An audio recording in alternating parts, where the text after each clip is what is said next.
Hey, this is Matt once again, and I figure why not talk about another John Carpenter movie that is a really solid adaptation of a Stephen King novel, which is kind of weird I say that since I never read the novel, but Christine.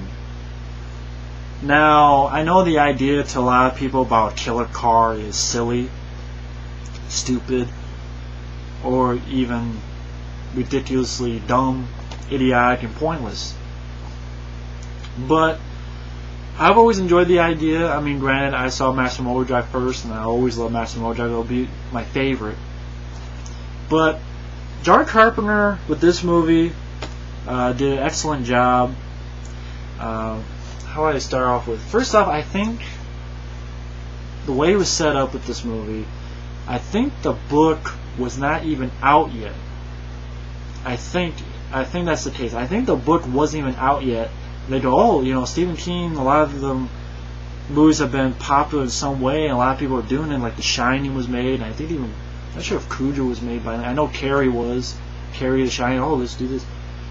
I believe so. Don't count me on it. Don't quote me on it. But I know in the book, it was more about you had the ghost of the previous driver of this, 1958 red Plymouth car, nicknamed Christine. And yeah, a lot more dealing with the ghost of, I think, of the previous owner, and dealing with that type of situation. But here it sort of simplifies it. I think that was the right idea, because even here it's an hour and 50 minutes, and I think that would have. You didn't need it. You didn't need the fucking ghost. You just needed Christine. The idea of the film, you basically have Mike, OCPcommunications. He's driving this car. For those who don't know, Mike, OCPcommunications, looks a lot like Keith Gordon. A lot of times he says, shitter! So, Keith Gordon, the guy with the glasses, who is sort of this nerdy type guy, who one day he's with his buddy, the jock, played by Dean Stockwell, and they find this car. Because, does it say the character's name? Arnie Cunningham wants a car, and they find this car, and this guy is going to sell it. And first it starts off awesome with the bad to the bone, and, a guy getting really hurt really painfully by the car already as it's getting off the assembly line. And where was I going with this? Yeah, he finds the car and he buys it, and yeah, that scene with the old guy going, nothing better than the smell of a car, except maybe pussy. I don't know a word for it, but it's that one type of dialogue which I always loved. And Keith Gordon, or I should say Mike OCP, he basically, what he does is he starts being transformed as he's with the car more and more. He gets bullied at school. These bullies, pull out knives and stuff, and he starts having this obsessive relationship with this car. And you can tell that the car is sort of taking over him, influencing him, making him change. He gets rid of the glasses. He starts dressing more like a greaser, so to speak, from the 50s. The car becomes alive and starts killing the people who fucked with Arnie, or I should say Mike. And Mike even, pushes his dad across and, says, "You, fuck you," and, chokes his own dad out. It's like, damn, Mike, you're choking your own dad out, and fucking does that shit. And, cursing up a storm and doesn't give a fuck, and he's with this girl, and there's that scene where the whole thing lights up and she's choking, and it's like eerie effect with the white light in the car. I don't know how the car is choking her, but it somehow is. An interesting idea, I don't know if this was in the novel, but Mike's car, when it kills people, it'll do anything. It'll be on fire, it'll go in this little thing, and the car will keep going and crunch itself and keep going to squish this guy.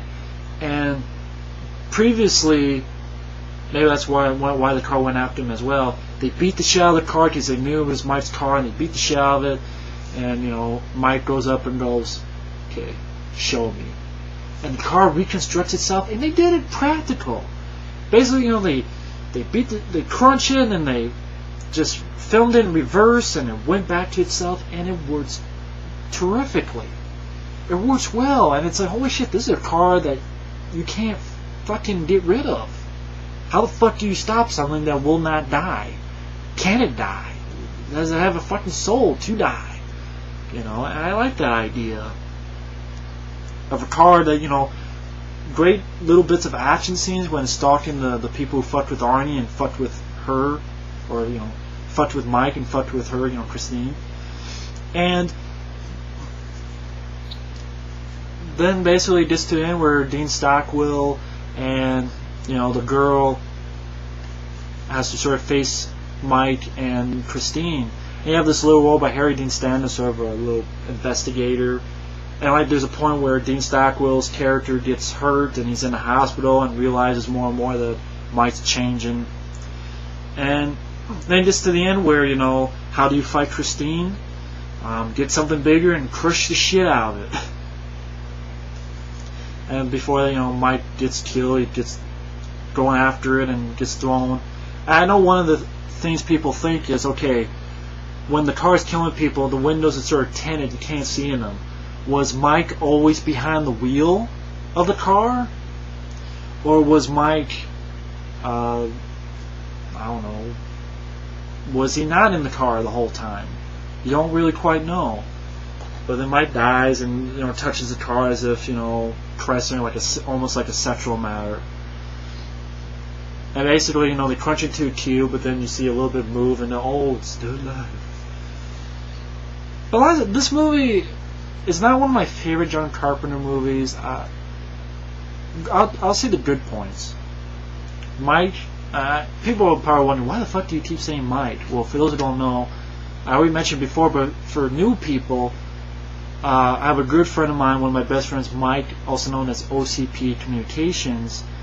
He has glasses, and Effrey, another good friend of mine, Sierra 12 Sierra State, always called him Arnie Cunningham. So you look like the guy from Christine, and always tries to get Mike to say shitter. And that's why I keep saying Mike. I know his character's name is Arnie Cunningham, and I know the guy's name is Keith Gordon. I know, you just looked it up. Yeah, I did, because I forgot for a second, so I lied. And what I like about it is, of course, when they use the car, great way it reconstructs itself. I like I think Keith Gordon did a great job. I keep forgetting his fucking name. I don't know why. Because I kept thinking Mike. Keith Gordon does a great job acting-wise in his transformation from nerd to this basically asshole, almost psychopath. The way the car it reconstructs and when it chases the people, I do like this film. It's a capable direction by John Carpenter. The guy knows how to do music. Once again, the guy knows how to do atmosphere. The camera, the way he moves the camera, and the way